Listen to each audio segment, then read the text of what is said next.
Nifty futures pre-market open paakathukku munadi, let's see what happened yesterday. Gap down opening irundhuchu backed on global cues, but then second of the day was very much positive. நல்லாவே recover ஆகி வந்து close ஆச்சு. Gap எல்லாமே fill பண்ணிடுச்சு அப்படின்னு தான் சொல்லணும்.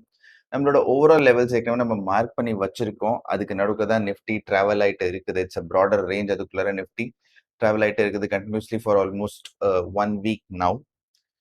Let's see what happens today. அதுக்கு முன்னாடி குளோபல் கியூஸ் என்ன சொல்லுது இன்னைக்கு அப்படிங்கிறதையும் பார்த்துருவோம். Nasdaq was unmoved. நேற்று நல்ல நெகட்டிவா போயிட்டு திருப்பி பாசிட்டிவா வந்து திருப்பி அது எங்க ஓப்பன் ஆச்சோ அங்கே க்ளோஸ் ஆயிடுச்சு. பிரிட்டி மச் அன்டிசைடட் அப்படின்னு தான் சொல்லணும்.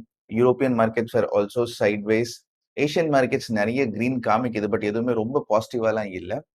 Let's see what happen with SgxNifty. நேற்று நியூட்ரலா முடிஞ்சுட்டு இன்னைக்கு மார்னிங் ஓப்பன் ஆனது 6:30 ஓப்பன் ஆனது.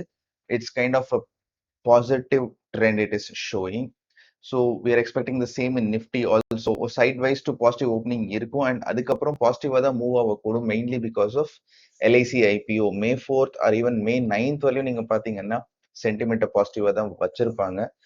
So if you have any stocks, try to book profit somewhere around 4th or 9th of May.